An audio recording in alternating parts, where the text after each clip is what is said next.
नमस्ते and good morning. आज an intervention radiologist and vascular specialist मैं आज ये वीडियो सबके लिए नहीं बना रहा हूँ। मैं ये वीडियो स्पेसिफिकली प्रेग्नेंट फीमेल्स के लिए बना रहा हूँ या फिर वो फीमेल्स जिन्हें प्रेगनेंसी होने की संभावना है, या अगर आपके घर पे कोई फीमेल है जिन्हें प्रेगनेंसी है या प्रेगनेंसी हो सकती है, तब ये वीडियो आपके लिए है। ये वीडियो से प्रेगनेंसी में होने वाली एक बहुत बड़ी परेशानी वेरिकोज वेन्स, जो प्रेगनेंसी में कभी कभी स्टार्ट होती है, ट्रिगर होती है और बहुत सारी फीमेल्स में आजीवन चल जाती है, उसकी हम बात करेंगे कि वो क्यों होती है और कैसे प्रिवेंट कर सकते हैं। मैं हूँ डॉक्टर गौरव गंगवानी, एक सर्टिफाइड इंटरवेंशनल रेडियोलॉजिस्ट, एक वैस्कुलर स्पेशलिस्ट, और कई लोग मुझे मेरे वीडियोस से जानते हैं, मेरे यूट्यूब चैनल के, जिसपे एक बड़ा सबसेट जो हम बात करते हैं वो वेरिकोज वेन्स का प्रिवेंशन, मैनेजमेंट एंड फॉलोअप। तो आज हम यही बीमारी की बात कर रहे हैं, लेकिन स्पेसिफिक सबसेट पॉपुलेशन में, यानी कि प्रेग्नेंट फीमेल्स। तो दोस्तों, प्रेगनेंसी में क्यों कॉमन है वेरिकोज वेन्स, हम सब जानते हैं। अगर आपने मेरे पुराने वीडियोस नहीं देखे कि नॉर्मली वेरिकोज वेन्स क्यों होता है लोगों को, तो आई बटन पे जाके डेफिनेटली ये डिटेल्ड वीडियो आप देख लीजिए, जिसमें मैंने डिटेल में मैकेनिज्म्स बताया है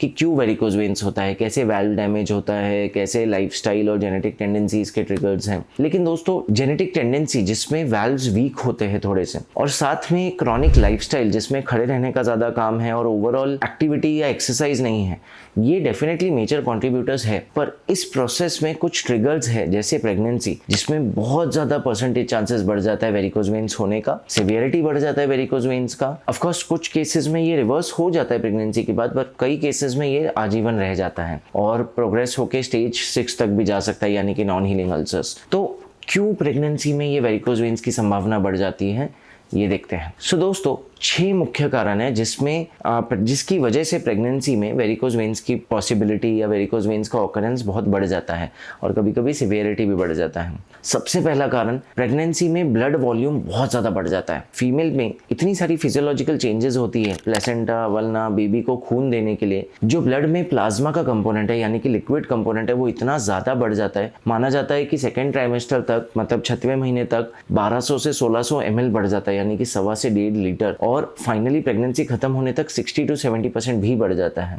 बट ये इंक्रीज ब्लड वॉल्यूम एक रीजन है कि जो वेन्स है उनको ज्यादा ब्लड लेके जाना पड़ता है पैरों से हार्ट तक, इसलिए उन पे बहुत अनड्यू प्रेशर और ओवरलोड है। दूसरा और एक मुख्य कारण, हार्मोनल चेंज। हम सब जानते हैं प्रेगनेंसी के दौरान एक मेंटेनेंस हार्मोन की मात्रा बहुत बढ़ जाती है, स्काई रॉकेट हो जाती है, और वो हार्मोन है प्रोजेस्टेरॉन। और ये हार्मोन की वजह से कई बार वाल्व्स पे या वेन्स पे प्रेशर आता है, बायोमैकेनिकल चेंजेस होते हैं, जिसकी वजह से फिर से वाल्व डैमेज के चांसेस बढ़ जाते हैं एंड वेरिकोज वेन्स होने की संभावना बढ़ जाती है। तीसरा और एक अगेन इंपॉर्टेंट कारण, हम सब जानते हैं, अगर मेरे पुराने वीडियोस देखे होंगे, कि कैसे यदि वेट बढ़े तो वेरिकोज वेन्स या नॉर्मल आइलियाक वेन्स, पेट की वेन्स पे अनड्यू प्रेशर आता है और वेरिकोज वेन्स बनने लगते। तो प्रेगनेंसी में ऑफ कोर्स वेट बढ़ता है। इसका एक मुख्य कारण है अवलना, बेबी का वेट जो सब ऐड हो रहा है, एमनियोटिक फ्लूइड, ऑफ कोर्स ये इसकी वजह से वेट बढ़ता है। पर दोस्तों, जो अवॉइडेबल चीज है वो है फूड क्रेविंग्स। प्रेगनेंसी में खट्टा खाने की इच्छा, स्वीट खाने की इच्छा, फूड क्रेविंग्स बहुत ज्यादा होता है। एंड ऑफ कोर्स कभी कभी एक लाइसेंस भी मिल जाता है कि चलो प्रेग्नेंट है, बेबी का भी ख्याल रखना है तो खाना है, लेकिन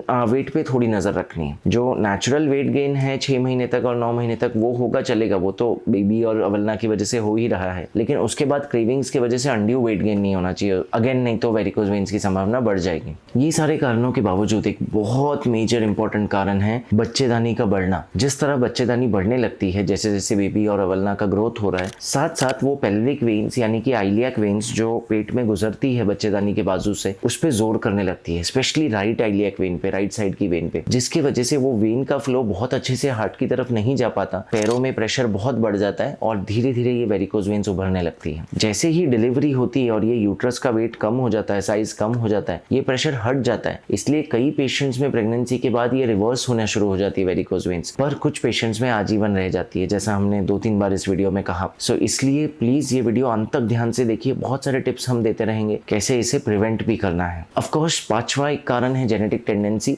कई बार जब एक पेशेंट को प्रेगनेंसी के दौरान वेरिकोज वेन्स बढ़ता है, आप हिस्ट्री लेंगे तो पता चलेगा कि उनके मदर को भी प्रेगनेंसी के टाइम ये हुआ था, नानी को भी हुआ था, तो डेफिनेटली जेनेटिक्स का इसमें रोल है। कभी कभी जेनेटिक टेंडेंसी होती है कि वेरिकोज वेन्स प्रेगनेंसी के दौरान ही बढ़ेगा। And last but not the least, जो मेन प्रिंसिपल या पैथोफिजियोलॉजी है वेरिकोज वेन्स का, लैक ऑफ मूवमेंट। कई महिलाओं में प्रेगनेंसी की वजह से, बिकॉज पहले मसल स्ट्रांग नहीं थे, अचानक बैक पेन शुरू हो जाता है, बहुत सारी चेंजेस शुरू होते हैं, बैक बेली एक शुरू हो जाता है, वॉमिटिंग एपिसोड्स बढ़ जाता है, मुश्किल होता है मूवमेंट भी, बिकॉज इतना सारा वेट और इनर्शिया बढ़ गया है। आजकल वैसे ही वर्क फ्रॉम होम कल्चर है, तो कई बार ट्रैवल नहीं करना पड़ता। इस वजह से बहुत लैक ऑफ मूवमेंट आ जाता है, बहुत ज़्यादा हिलना वगैरह नहीं रहता, वॉक नहीं रहता स्केड्यूल में, ऑफकोर्स योगा नहीं रहता। तो इस वजह से डेफिनेटली वेरिकोज वेन्स होने की संभावना बढ़ जाती है, क्योंकि वेन्स पे बहुत ज़्यादा लोड आ रहा है, काफ मसल्स पंप ही नहीं कर रहे हैं ब्लड ऊपर भेजने के लिए, तो कई प्रॉब्लम्स होती हैं। सो ये 6 मुख्य कारण है क्यों प्रेगनेंसी में वेरिकोज वेन्स के चांसेस बढ़ जाते हैं, वेरिकोज वेन्स की ड्यूरेबिलिटी बढ़ जाती है। अब दोस्तों कॉज तो हमने देख लिया, अब हमें देखना है ट्रीटमेंट। यदि आप ब्लैंकेट ट्रीटमेंट देखना चाहते हो कि वेरिकोज वेन्स में नॉर्मली ट्रीटमेंट कैसे किया जाता है, तो हम उस पर बहुत सारे वीडियोस बना चुके हैं, स्पेशली एक डिटेल वीडियो बना चुके हैं जो हम इधर आई बटन पे देंगे लेफ्ट साइड ऑफ स्क्रीन पे, कैसे 13 लाइफस्टाइल चेंजेस से हम इसे रिवर्स या एटलीस्ट कंट्रोल कर सकते हैं प्रोग्रेस होने से, जिसमें एटलीस्ट 6 to 8 लाइफस्टाइल चेंजेस तो बहुत ईजी है करना। वही लाइफस्टाइल चेंजेस है जो प्रेग्नेंट पेशेंट्स को भी हेल्प करेगा। पर चलिए स्पेसिफिक बात करते हैं, प्रेग्नेंट लेडीज में क्या ऐसे ट्रीटमेंट मेजर्स कर सकते हैं जिससे वेरिकोज वेन्स प्रिवेंट हो सकता है या पोटेंशियली रिवर्स भी हो सकता है। अगर आप आगे का वीडियो स्किप भी करते हो, ये फर्स्ट पॉइंट डेफिनेटली याद रखिए कि कंटिन्यूस मूवमेंट होना चाहिए प्रेगनेंसी के दौरान। वॉक कीजिए, चीजें बाहर खरीदने के लिए खुद जाइए, एक सेपरेट टाइम रखिए सुबह या शाम या दोनों टाइम जहां पे आप वॉक के लिए जाइए। एक टारगेट रखिए 6000 स्टेप्स या 8000 स्टेप्स कि इतना चलना ही है। जितना जल्दी आप वॉकिंग चालू करोगे प्रेगनेंसी में उतना अच्छा है, क्योंकि अगर धीरे धीरे बच्चेदानी का वजन बढ़ा, ओवरऑल लोड बढ़ा स्पाइन पे या मसल्स पे, पेल्विक मसल्स पे, थाई मसल्स पे, तो हो सकता है आगे जाकर वॉक करना मुश्किल हो और इनर्शिया या मूवमेंट, लैक ऑफ मूवमेंट बढ़ता रहे। तो walk walk walk end of course कहना जरूरी नहीं है, लेकिन वॉक मतलब मसल्स पे काम करना। तो सेम आप एंटीनेटल योगा से भी कर सकते हो, यानी कि प्रेगनेंसी के दौरान जो योगिक एक्सरसाइजेस है। सो हम पहले बहुत डिटेल वीडियोस बना चुके हैं वेरिकोज वेन्स में योगा के, इधर यहाँ फिर से लिंक दे देंगे उसका। वो नॉर्मल लोगों के लिए है, आप एक सर्टिफाइड इंस्ट्रक्टर से मिलकर प्रेगनेंसी में स्पेसिफिक योगिक एक्सरसाइजेस भी सीख सकते हो जो वेरिकोज वेन्स में बहुत हेल्प करेगी। सेकेंड और मुख्य चेंज, देखिए हम सब जानते हैं अगर आप एक्सरसाइज कर रहे हो लेकिन क्रेविंग्स या डाइट नहीं करते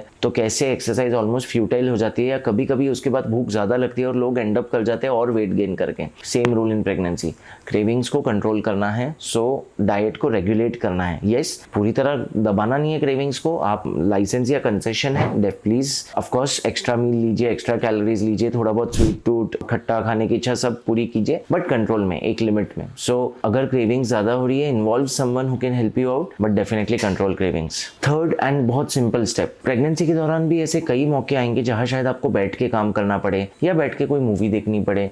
ये सब स्टेजेस के दौरान पूरा लोड जो है पैरों की वेन्स पे, जिसमें ब्लड गुरुत्वाकर्षण से नीचे खींचा जा रहा है। इसमें एक सिंपल टेक्निक है, अपने पैर बस एक स्टूल पे सामने रख दीजिए। ऑफ कोर्स हम वीडियोस द्वारा ये दिखाएंगे कैसे करना है। सिंपली एक सामने चेयर या स्टूल रखिए और पैर सामने रख दीजिए। इससे गुरुत्वाकर्षण या ग्रेविटी का इफेक्ट एलिमिनेट हो जाएगा, कंटिन्यूस वेन्स का ब्लड नीचे नहीं खींचा जाएगा और अगेन वेरिकोज वेन्स होने की संभावना काफी प्रिवेंट कर दी जाएगी। बट ये जो मैंने तीसरा मेजर बताया, ऐसा नहीं है कि हर कोई ये इजीली फॉलो कर सकता है, बिकॉज कई बार दिन में ऐसे टाइम आएंगे, चाहे कुकिंग के टाइम या काम के टाइम, जहां आपको बैठना पड़ेगा या खड़ा रहना पड़ेगा और हर बार आप पैर ऊंचा नहीं रख सकते। ऐसे में हेल्प करता है compression stockings. Again detail video आप विजिट कर सकते हो, कैसे स्टॉकिंग्स पहननी है, कैसे उसे वॉश करना है वगैरह, कौन सी स्टॉकिंग्स खरीद सकते हैं, इस पे आने वाले कई वीडियो बना रहे हैं। लेकिन बेसिक रूल सेम है, स्टॉकिंग्स का यूज कीजिए, सुबह पहनिए, कोशिश कीजिए 10 से 12 घंटे पहनने के लिए। नहीं पहन सकते तो कम से कम उस टाइम पहनिए जहां आपको पता है कि अभी खड़ा रहना है या बैठना है लंबे समय। अगर स्टॉकिंग्स बहुत टाइट लग रही है या खुजली और गर्मी ज़्यादा हो रही है तो ऑफकोर्स हम वीडियोस बना रहे हैं कैसे इन्हें ओवरकम करना है, लेकिन कंप्रेशन सॉक्स भी यूज़ कर सकते हैं जिनका टाइटनेस स्टॉकिंग्स जितना नहीं है, पर अगर ज़्यादा वेरिकोज वेन नहीं हुआ है तो प्रिवेंशन के लिए बहुत अच्छा है, एटलीस्ट कुछ हद तक प्रेशर रहेगा। 2 ऐसे मेजर्स हैं जो अवॉइड करने हैं, पोजिशंस कह लो या इक्विपमेंट कह लो। पहला है हाई हील्स। प्रेगनेंसी में हाई हील्स अवॉइड कीजिए, पहले ही काफ़ी ज़्यादा स्ट्रेस है वैल्व्स के ऊपर।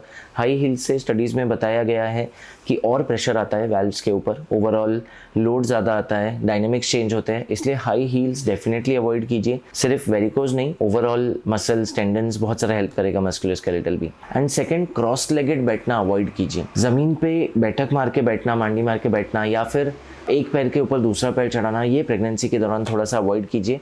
अगेन कुछ स्टडीज है जो बताती है इससे प्रेशर आता है वेन्स पे, ठीक से फ्लो नहीं बढ़ पाता और वेरिकोज वेन्स खुल सकती हैं। अभी हमने बात की कैसे 2 पोजीशंस या मनोवर्स हेल्प करता है वेरिकोज वेन्स प्रिवेंट करने में। एक ऐसा स्लीपिंग पोजीशन है जो वेरिकोज वेन्स में हेल्प करता है और वो है लेफ्ट साइड करवट लेके सोना। अपने लेफ्ट कंधे नीचे रख के लेफ्ट साइड करवट लेने से यूट्रस या बच्चेदानी जो है वो राइट साइड की वेन पे लोड नहीं करती, प्रेशर नहीं करती और इससे काफी इंप्रूवमेंट आ जाता है। अगेन बहुत ज्यादा इसे मैंडेटरी प्रीरेक्विजिट नहीं रखना है कि रात को लेफ्ट में ही सोना है, बट कोशिश कीजिए शुरुआत में लेफ्ट में सोइए, बाद में करवट जब बदलती है तो बदलने दीजिए। तो हमने 7 ऐसी चीजें डिस्कस की कैसे प्रेगनेंसी में वेरिकोज वेन्स रिवर्स किया जा सकता है या एटलीस्ट बनने से ही प्रिवेंट किया जा सकता है अगर अभी तक बना नहीं है। चलिए सातों के सातों डिस्कस करते हैं। पहला, कंटिन्यूस मूवमेंट रखना है, वॉकिंग प्लस एंटीनेटल योगा बहुत अच्छा है। दूसरा, अपनी क्रेविंग्स कंट्रोल करने हैं। ऑफकोर्स डाइटिंग कहीं से नहीं करना, लेकिन एक्स्ट्रा ओवरलोड नहीं होने देना है। ऑफलोड योर लेग्स, पैर ऊंचा रखिए किसी स्टूल या चेयर पे, बहुत हेल्प करेगा। स्टॉकिंग्स या कंप्रेशन सॉक्स का यूज़ कीजिए। हाई हील्स अवॉइड करनी है। क्रॉस लेगेड बैठना या चौकड़ी मार के बैठना अवॉइड करना है। एंड सोते समय कोशिश करनी है शुरुआत में एटलीस्ट कि लेफ्ट करवट में सोना है।